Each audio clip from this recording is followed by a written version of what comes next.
Thanks for that. That was a true story too, what he said, true story. But anyway, I was really lonely. Anyway, it's great to see everybody here. This is part 3 of our series, Real Love Serves. And so this is the vision of our church. This is the mandate that we believe God is calling us to do. This is our purpose. And we're so excited to share that with everybody here. And so the first week we looked at real to all people. And as a church, God's called us to be relevant. We don't just want to speak to your Sunday, we want to speak to your Monday as well. Like how we can take the Word of God and apply it in our lives, in our workplaces, in our schools. Because God's word is still relevant for us today. We really do believe that. Last week, Chris spoke about love. It's a center. This is the center of our vision. Love community. And he spoke about that God is community. Father, Son, and Holy Spirit. And we're created in God's image. Therefore, we're community. So we weren't designed to be on our own, but to be part of community. So as a church, we want to go not just bigger, but smaller at the same time. So we're dedicated to have groups so we can be part of, we can live life together. Apologetics group, touch rugby. Anybody in my touch rugby team on a Wednesday night? I've decided I'm just the manager. I'll just tell you guys go on the field and run up and down. And if you guys are struggling, then I'll take off the jumper and run on the field. Most times they can handle it, so that's pretty good. We've got a lot of, and also we support our local school, Puketi Primary School, because we believe in community. Christmas boxes, keep behind that. These boxes that we're putting together, it's $30, but what's going inside that box? It's well over $100 worth of stuff going in this box. And so we really want to bless families this Christmas, and we can't do this without you, because we're about that God loves community. And God's called us to serve our community. And today we're going to be looking at serves purpose and calling. Serves purpose and calling. And God has called us to this, to Hamilton, to the Hamilton North for a reason and for a purpose. And He's also called you for a purpose. Is anybody here good with your hands? Anybody good with their hands? Anybody? Anybody good at massages? Because I've got a sore shoulder. Anybody good at painting? Is anyone in the truth? You're one of those people that sit down and you can just draw this amazing artwork. And I try to draw it and it's like stick figure. And he says, what is it? And I said, it's abstract. Abstract. That's like Picasso. Abstract. Anybody good at drawing? Anybody here? What about baking? Anybody really good at baking? Come on, I want to test that out. Next week, bring some baking and I'll let you know.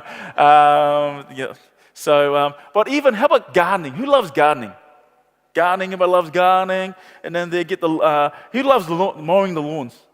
Anybody loves mowing the lawns? Come on, mowing the lawns. And so when I mow the lawns, I mow my lawns with excellence. I really do. And I don't have a weed eater. And so what I do, I try to mow my lawns like I don't have a weed eater, like as close as I can to that edge. I walk around, push the grass down like this. Anybody does that? Push it down, and then I lawnmower up. I do what I can because I don't have a weed eater. Or where the litter boxes, there's a little gap between my litter box and the fence, so I get these scissors out and chop. Because I do it with excellence. And then every day I come home from work, I look at my lawns and I go, who does that? Who admires their lawns? Right? Because what you do with your hands, you're proud of it, right? What you create, whatever you create, you're proud of. In fact, some of my most prized possessions is what my children have made for me. Cards, gift cards, whatever it is. And I'm looking at their picture and I'm going, wow, this is amazing. This creation of yours is amazing. He goes, oh, that's me and you. And he goes, wow, who's that big person? That's you, Dad? Oh, that's awesome. But you know what I mean? I value this because they made it for me, because they made it with their hands. Ephesians chapter 2, verse 10 says this. It says that we are God's handiwork, created in Christ Jesus to do good works, which God prepared in advance for us to do. Did you get that? We're God's handiwork. God's handiwork, we're created to do good things. You weren't born by mistake. You were created by God. You have a purpose. You have a purpose. You have a destiny. You weren't born because your parents didn't have contraceptive that day, or some crazy night. But you were purposed by God. You are not an accident. You were designed. You're God's handiwork for great things. for great things. And what I love about God is that whenever you discover God, you discover a reason for being here. When you discover God, you discover purpose.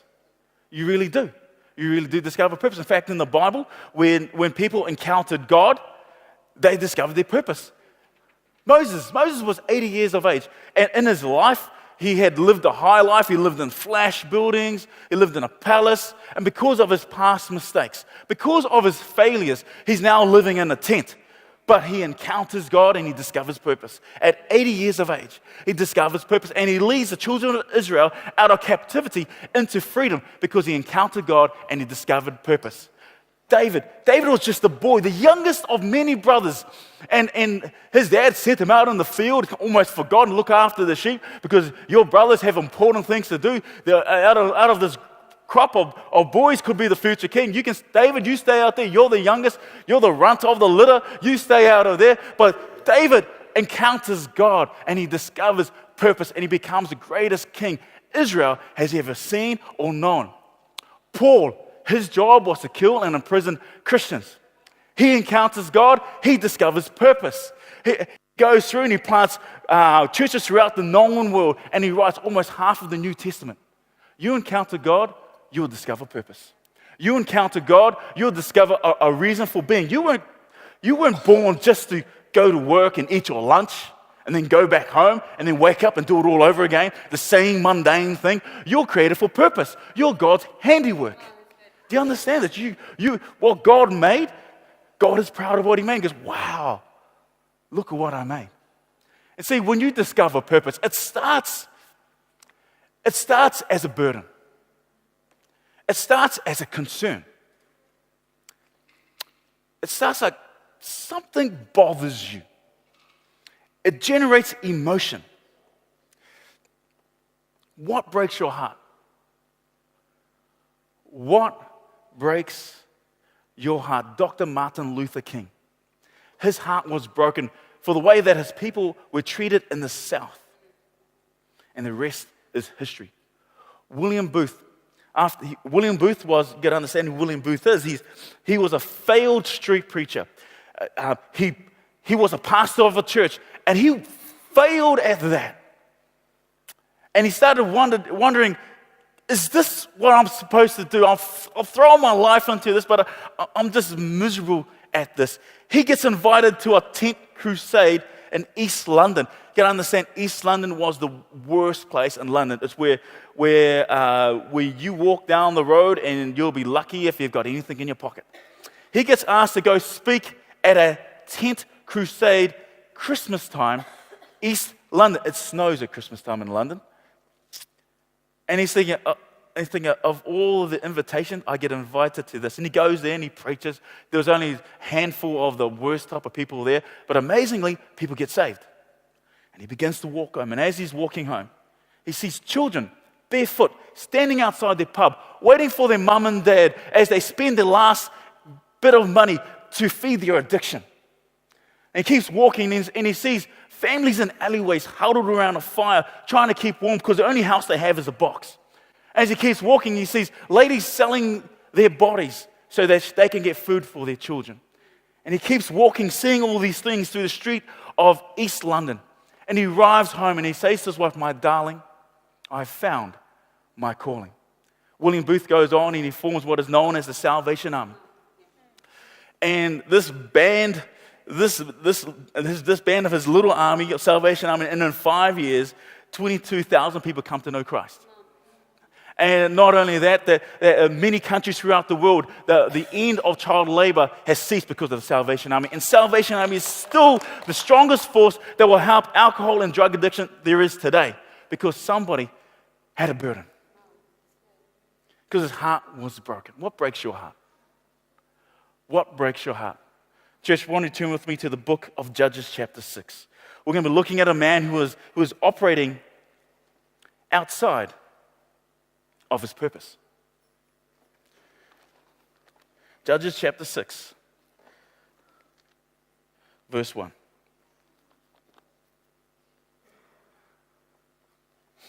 Again, the Israelites did evil in the eyes of the Lord, And for 7 years, he gave them into the hands of the Midianites. Because of the power of Midian was so oppressive, the Israelites prepared shelters for themselves in mountain clefts, caves, and strongholds. Let's skip down to verse 6. Midian so impoverished the Israelites that they cried out to the Lord for help. You know, God's mercy, His mercy is so great for us that He doesn't shield us from the dumb decisions that we make. I don't know if you're anything like me. I've made a lot of dumb decisions. But God doesn't shield us from them in hopes that we won't do those dumb decisions again. But you know what? When you cry out to God, when you call out to God, God will invade your life. Because God's mercy for you will never cease. His love for you is unstoppable. Wherever you are, no matter how many times you turn around, you cry out to God, God's love will invade your life. So here we have the children of Israel crying out to God. Verse 11. The angel of the Lord came and sat down under the oak in Ophrah. They belonged to Joash, the Abiezrite, where his son Gideon was threshing wheat in a winepress to keep it from the Midianites. When the angel of the Lord appeared to Gideon, he said, "The Lord is with you, mighty warrior." You know, a couple of years ago, I did a handyman's course. I think because my wife didn't think I was pretty handy. So I did a handyman's course. Is anybody in this room, anybody always see something wrong, you fix it? Anybody else here, if there's something wrong, you find someone else to fix it? Yeah. My dad said, I've got this gifting like my grandfather. You're really good at getting other people to do your work for you. And I said, look, I just start believing in people, and I just want to release them in their purpose.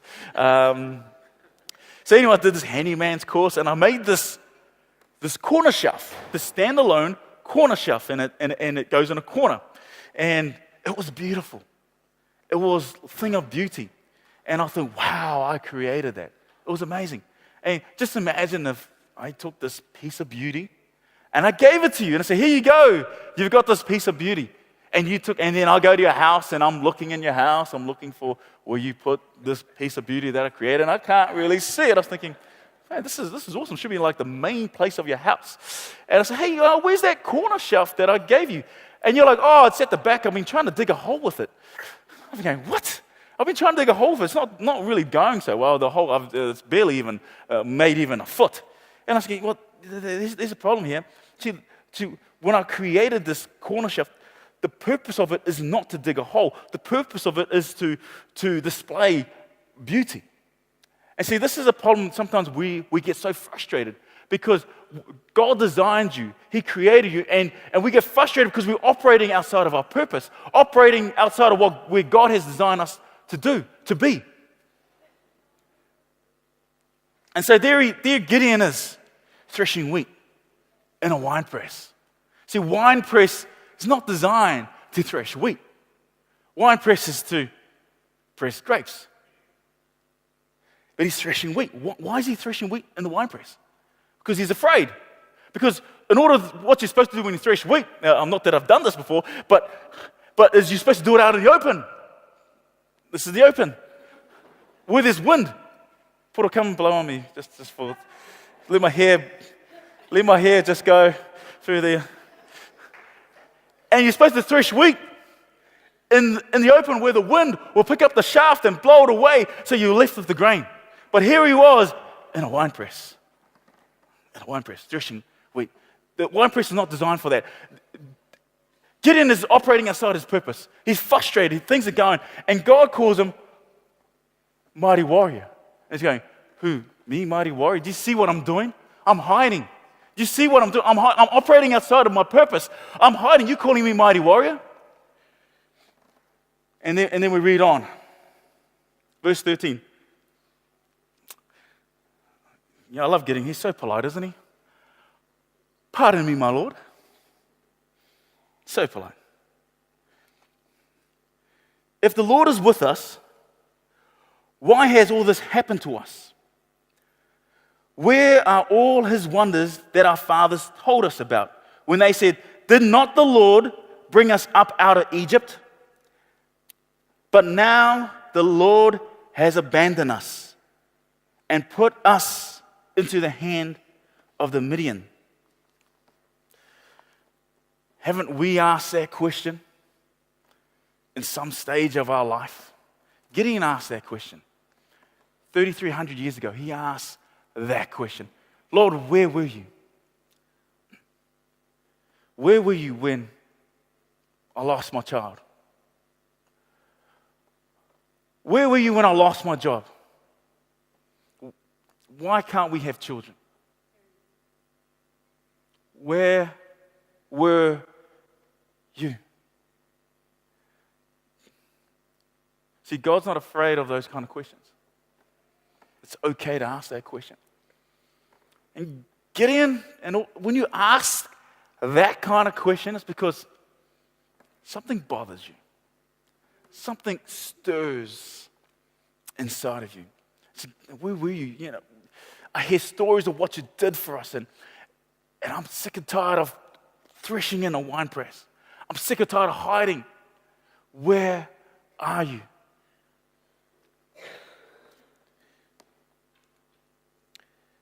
Verse 14.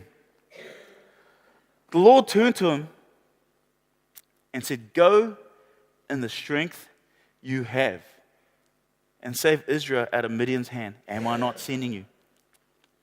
I love this because verse 13, he said, if the Lord is with us, but the Lord corrects Gideon. He says, am I not sending you? How often do we look around at everybody else? And God says, don't look around at everybody else. I'm not sending us, I'm sending you. I'm sending you.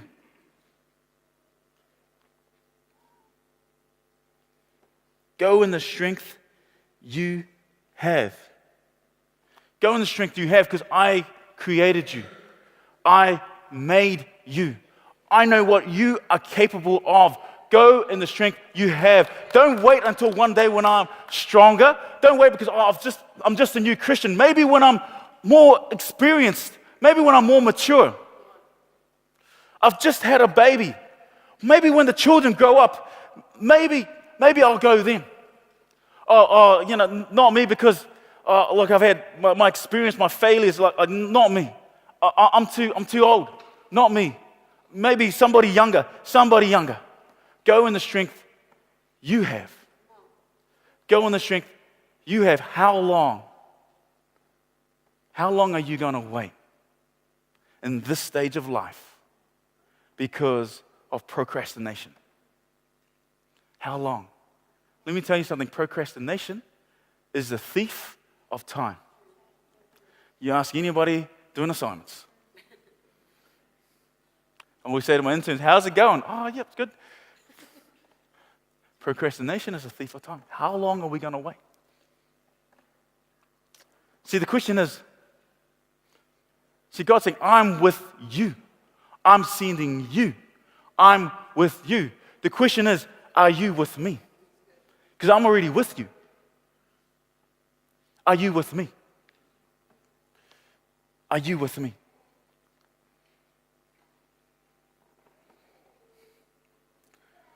But Lord, I love what he says in 15. Pardon me, my Lord. Oh, so polite. I wish my interns were like this. Pardon me, my Lord. Yes, you can come in now. Gideon asked, how can I save Israel? My clan is the weakest in Manasseh, and I am the least in my family. See, how are we like this with God? We have all the excuses. Look, I'm not from the right family. I'm not from the right school. I'm not a pastor's kid. I haven't got this background in Sunday school. Not me. And I was really encouraged to see on stage my son Samuel. Where's Samuel? Is he around here? Down there somewhere? Jumping on stage, and Samuel is like the middle child in our family. And if you got to understand it, we've got 7 kids, and he's the middle child, and it's quite often it's hard sometimes being the middle child. But I just see him jumping up on stage. He's just turned 16, and he asks, "Oh man, can I stand on the stage? Can I jump up? Can I give praise to God?" And I'm like, "Man, that's awesome. You go do that." And I just felt like, man, God's going to do some great things in your life. You may feel like a middle child, but God doesn't just see a middle child because God sees you for who you really are. So God says to Gideon, what are you going to believe? Are you going to believe your estimation of yourself, or are you going to believe my estimation of you? Are you going to believe your estimation of yourself, or are you going to believe my estimation of you? And when I saw Samuel jumping up and down, I'm just like, that's awesome. He's walking into he's down there, Samuel. Here you go, you're walking into your purpose. I better stop looking. I'm getting a bit emotional now, so I look at someone else, but I won't get emotional. Levi, I look at you.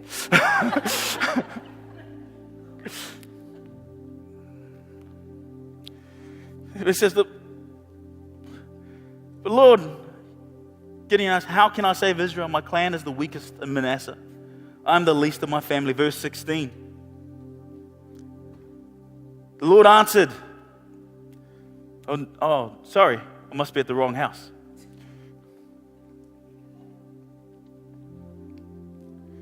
It doesn't say that. He said, sorry, I didn't know that. Sorry, I didn't know you weren't ready. Sorry, I didn't know that you just had a baby. Sorry, I didn't know that you were unemployed. Sorry, I didn't realize that you didn't have enough money. Sorry, I must be at the wrong house.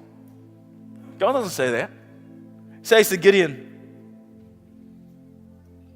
I will be with you. Will you be with me? Will you see the way I see you? Can you see yourself the way I see you? Because what I see a mighty warrior. Not later, not sometime, but right now. Right where you are. Mighty warrior. I see you.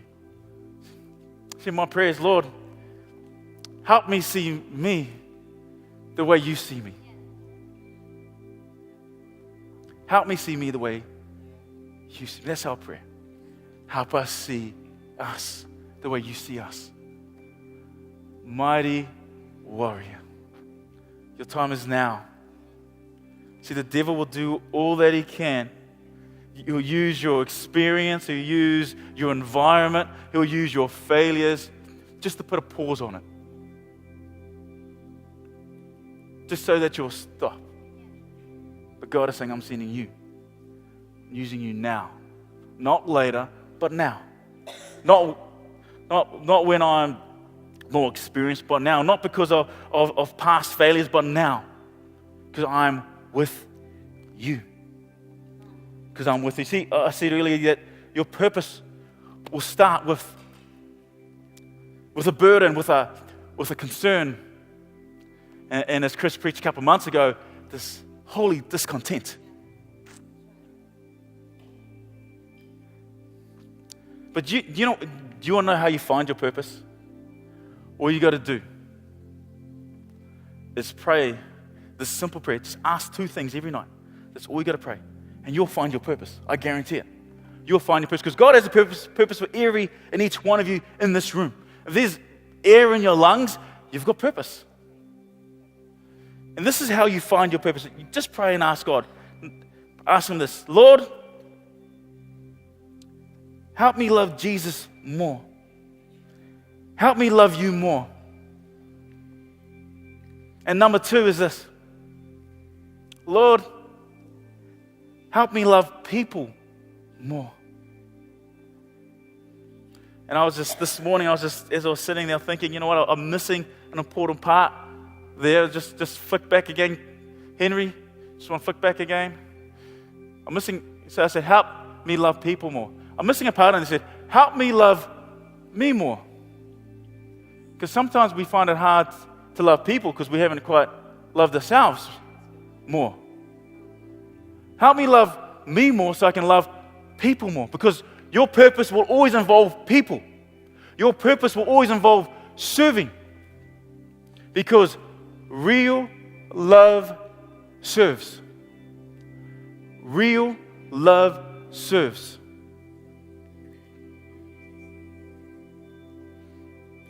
What breaks your heart? What breaks your heart? What can I do? What can I do about it? What can I do about it? Can you investigate before you start? What are you willing to stop to begin to live your purpose now? What are you willing to stop? Some of you, you're doing some stuff in your life you need to stop, because it's keeping you from reaching your potential. It's keeping you from reaching your purpose. What are you, I put the word willing, because it's not what do you need to stop.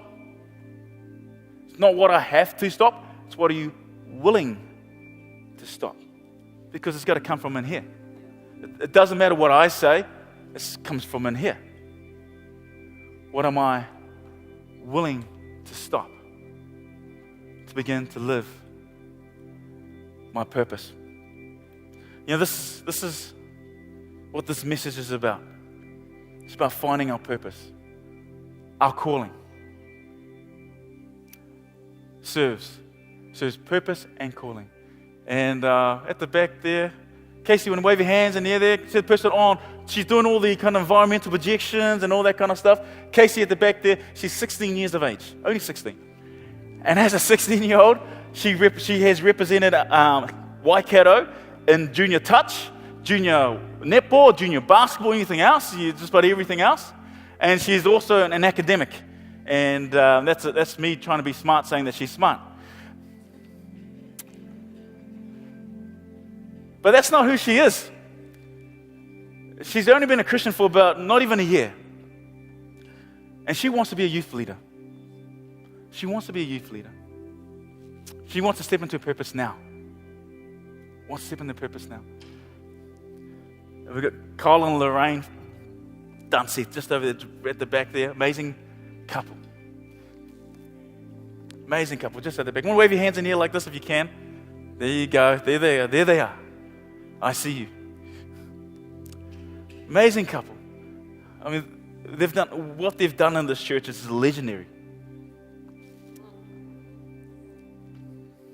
But their season isn't over. I mean, in this latter stage of their life, they've been afflicted by illness.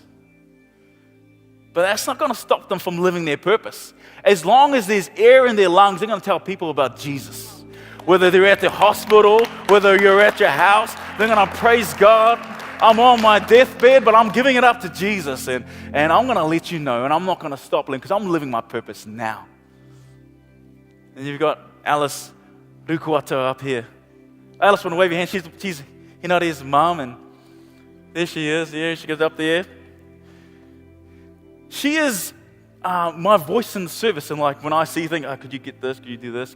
And she makes sure that the service runs smoothly. In fact, this morning I lost my Bible. I couldn't find it anywhere. I was saying, "Where's my Bible?" And because and I said, "Look, I can't find my Bible. Could you find it for me?" So I'm worshiping God, and I can't find my Bible. Where is it? And then she goes in and says, "I think it might be in Power Zone." She runs in the Power Zone. It's not there. Might be in my room. Not in there. Then she brings me another Bible.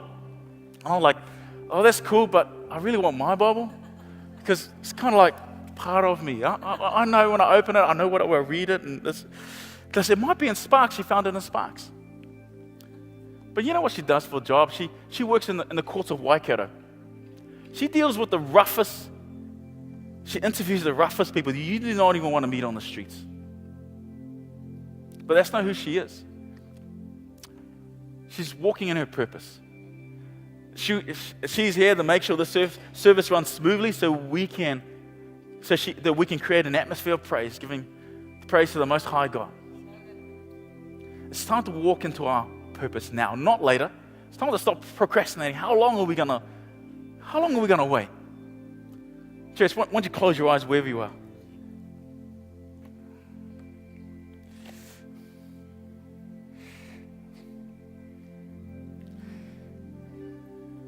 What I want you to do, I want to imagine something that you've made something amazing. Almost like my corner shelf. Almost as amazing as that. And in order to find the worth of this thing, is we find the worth by how much somebody is going to pay for that thing that you've made. And how you find out is how value it is the value will go up or the price will come down will determine its worth. Church, I want you to see you the way God sees you. When God formed you, His handiwork, when He formed you, I want you to know your worth, the price that was paid for you. That on the cross, God gave up His Son to die for. He paid you with the blood of His Son. Your worth is so much that He gave it all for you. So that all your past regrets and all your past mistakes will be washed clean as if you've never sinned. But the price that God paid for you. Do you know your worth? See yourself the way God sees you. Father, give us eyes to see.